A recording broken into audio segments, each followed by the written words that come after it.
everybody. Welcome to another HAA Expert Exchange where we address real questions with expert answers. My name is Morgan Taylor, editor of the Abode magazine here at HAA.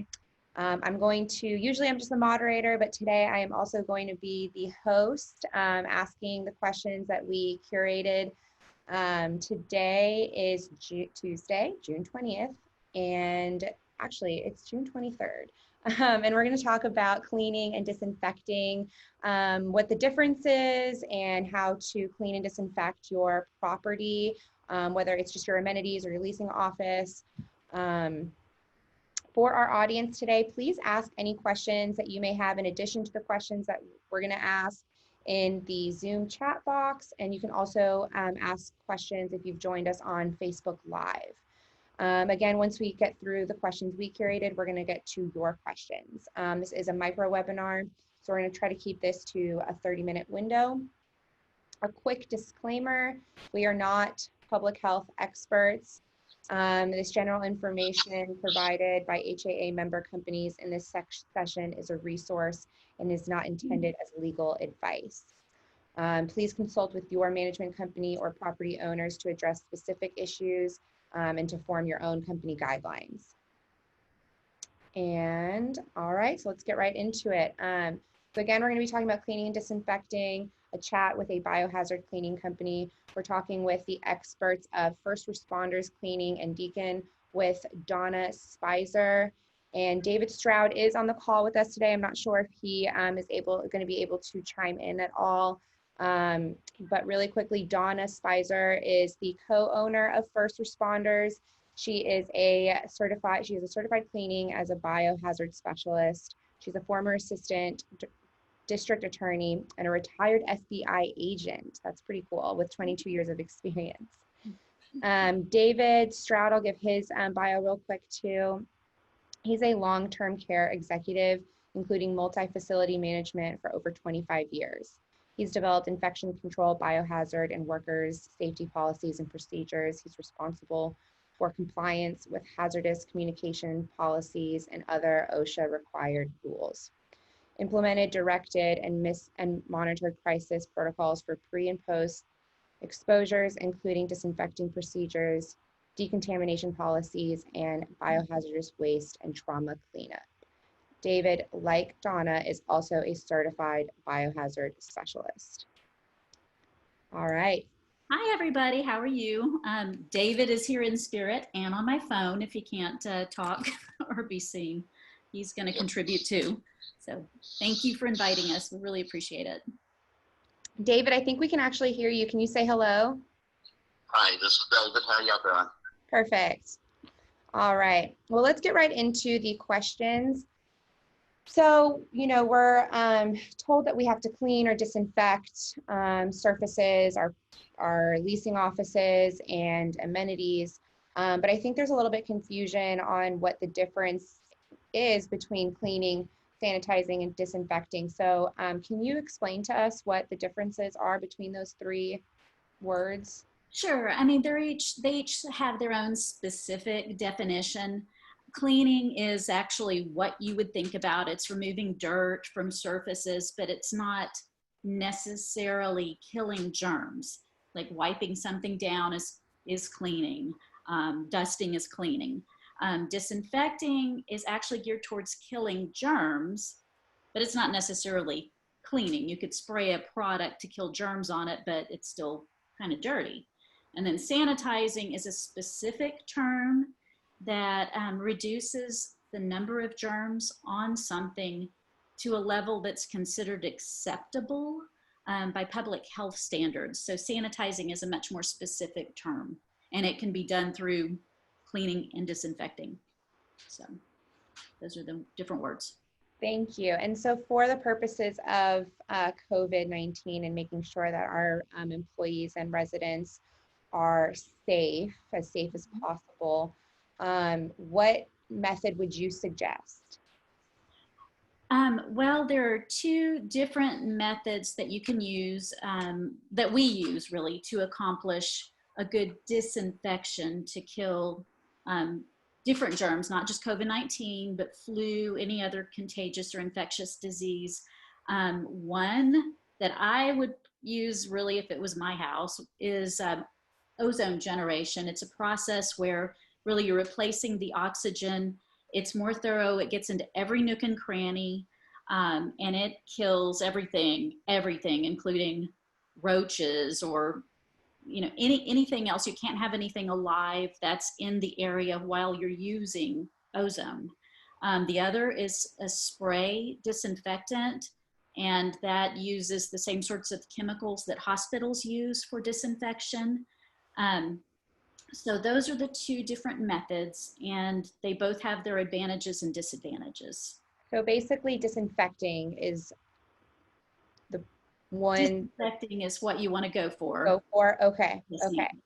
So what should a, apartment manager do, or the person in charge should do if a member of the office staff tests positive for COVID-19 in terms of cleaning and disinfecting? Well, what we would recommend is you get a good baseline disinfection. And again, the recommendation from me, depending on your abilities, would be to use ozone. Get a good baseline cleaning so that everything is completely disinfected, and then start a daily cleaning or a disinfection process that the staff would do every day, wiping down surfaces. So. Okay. And sorry, I'm getting a little bit of feedback. What should they do if a resident has been diagnosed with COVID-19? Well, it's a lot easier if you know that the resident is moving out and the apartment's going to be vacant. And then you have the ability to go in and do a good disinfection with either ozone or a spray surface. And a lot of that is going to depend on whether that one apartment has its own air supply. Does it have its own air conditioner? If it's connected to all the other apartments, you're not really going to be able to use ozone because it would travel, of course. So you would need to do a spray disinfection and use the hospital grade products that I talked about a little bit. So it's easier if they're moving out, what depends on what the air supply is. But if they're not moving out, we've actually had calls from people that live in apartments who are residents, but they still have an infected family member. You have to wait until the person is no longer contagious or no longer has the infection. Otherwise, there's really no point to doing any sort of disinfection while the person's just going to re-enter and reinfect everything. So it depends. That's a policy issue, I would think. Depends on what your specific apartment complex decides to do. Does the apartment want to take on the responsibility of disinfecting a resident's apartment for the safety of their other residents, or is that something you want the resident to do? So that's really, those two options are available, whatever the scenario, as long as the person's no longer contagious. Okay, thank you. That's helpful. So the typical protocol when a resident or employee tests positive, from what we've seen, is to shut down the office or amenity space.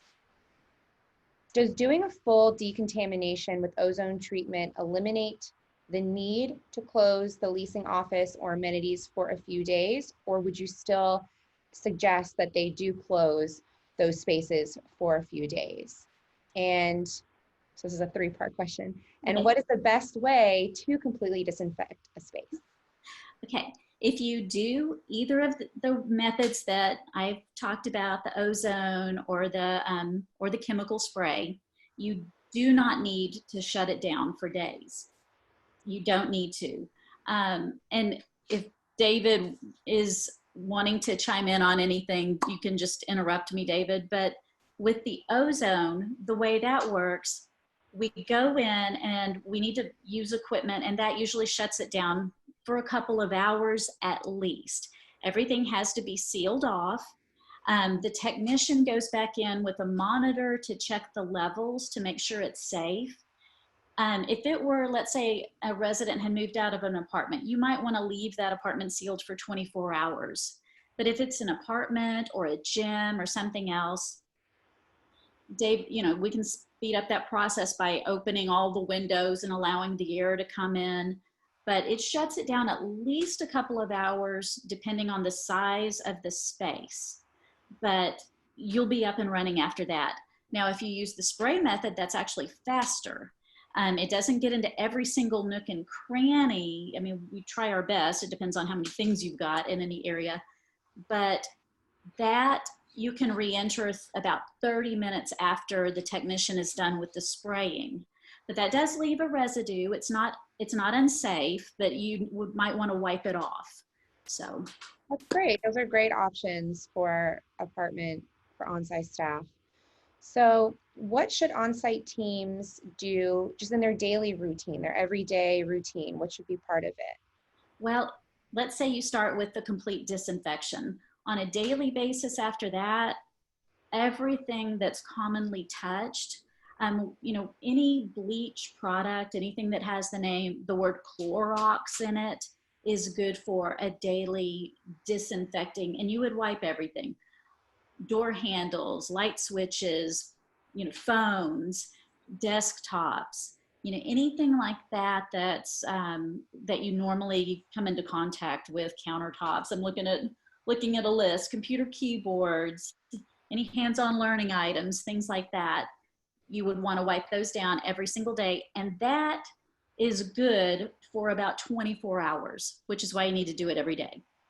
So every day. So they don't need to be doing this every hour or twice a day. The disinfection is from those sorts of products is supposed to be good for 24 hours. The bleach products and 70% alcohol products are supposed to be good for disinfecting for about 24 hours based on CDC information. So. Awesome. I don't think I knew that. So that's great information to know. David, anything to add? No, not at this point. Oh, okay.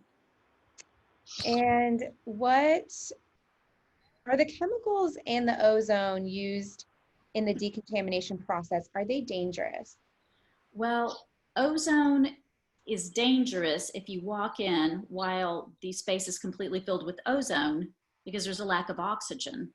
So that's why our techs wear protective equipment, breathing apparatus, and then they have monitors that can monitor, the oxygen level and make sure it's safe. The chemicals, don't eat them or use them as perfume, but they're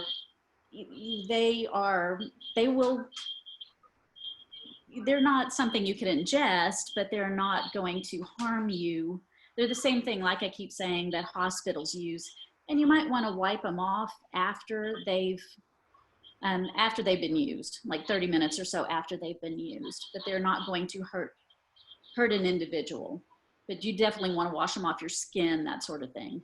So our techs are always, because they're constantly exposed to these sorts of things, they're always wearing the protective equipment. So. Gotcha. Okay, and you kind of touched on this already, but the last question we had was, what products can we use daily to disinfect the office space? Okay, yeah, so anything that has the bleach is excellent, bleach products, and then 70% alcohol-based products.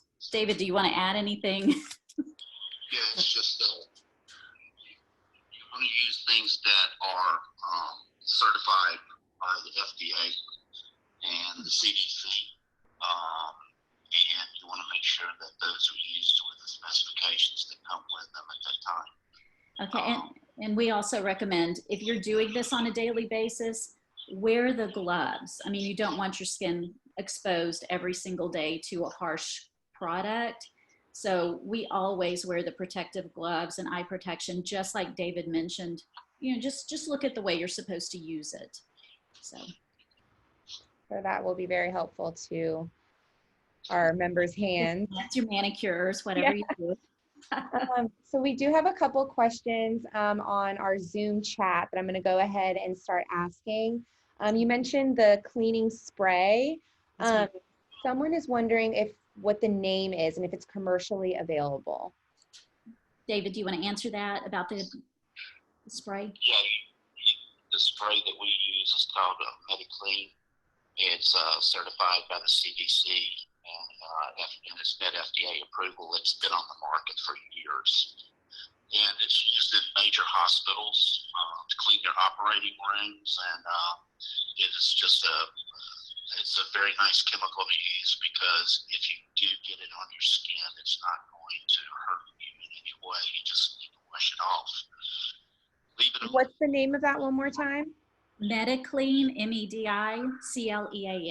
Perfect. And they can buy that commercially? Yeah, you can. You can buy that commercially. Yes. Perfect.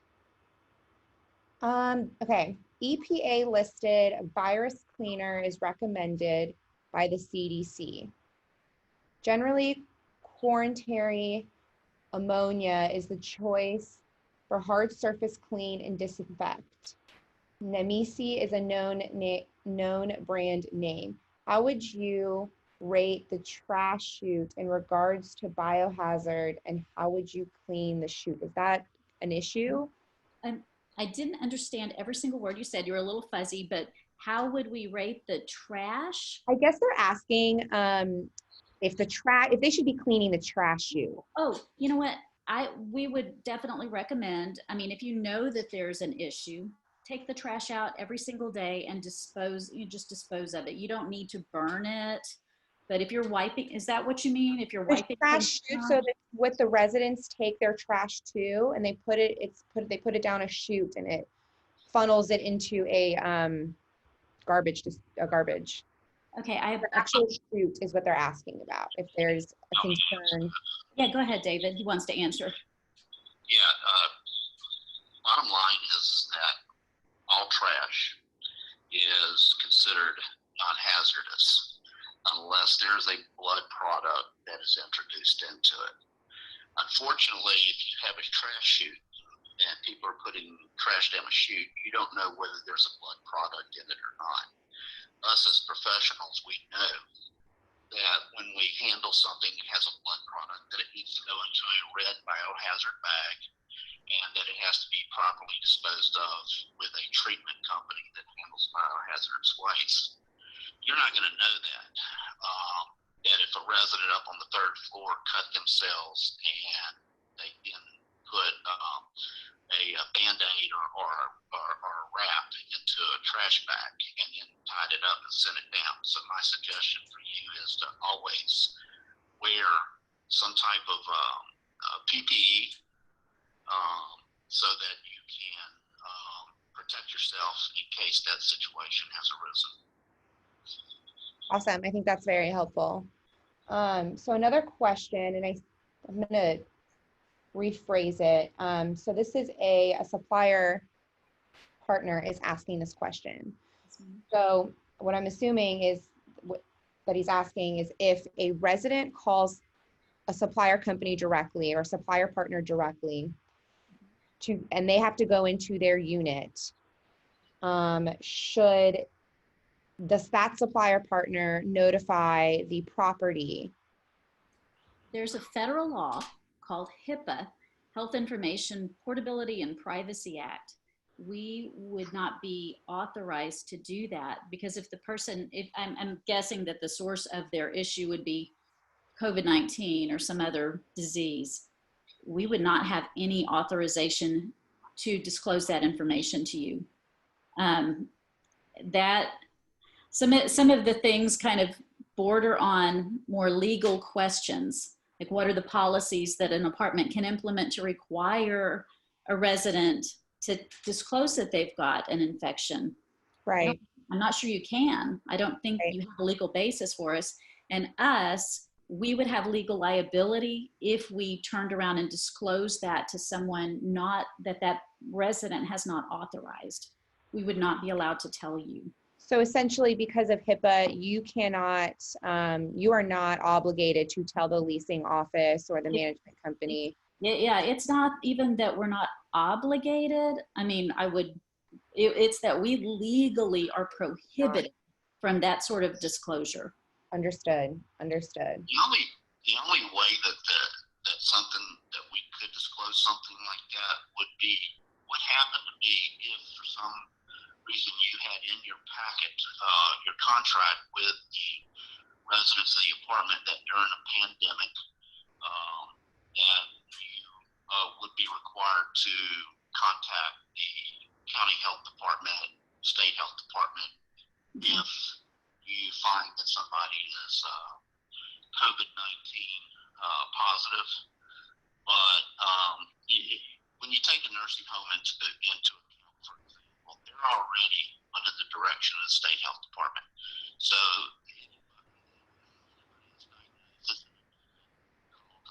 contact tracing and other purposes. More than likely, you're not going to know unless they bring it to your attention that the person even has the coronavirus. So HIPAA violations are an issue that you would want to be very careful with. You might want to talk with your legal team and see what they think is the best course of action. If for some reason you know that somebody has coronavirus. And the biggest issue is whether they're going to quarantine. And, you know, if they're out walking around, going door to door, talking to other residents and stuff like that, unfortunately, there's not a whole lot as a management company that you can do at this time. Okay. Thank you, David. I think that's all the questions that we have, unless anyone wants to shoot in a quick last minute question. But thank you, Donna and David, both for joining us today and providing our members with all this really helpful information. Well, thank you so much for the opportunity. I mean, it's been so nice to, you know, talk to you and all your members in person, sort of as close as we can get right now. But we greatly appreciate the opportunity. So thank you so much. Yeah, and again, appreciate it. And again, they are first responders, cleaning, and Decon. So go ahead and check them out. And thank you all for joining us today, whether you joined us on Zoom or Facebook Live. Next week, we will talk about application fraud. So make sure to subscribe to our YouTube channel, to join us on Facebook Live next week, and to register for that next session. All right, until then, make it a great day. Bye, guys.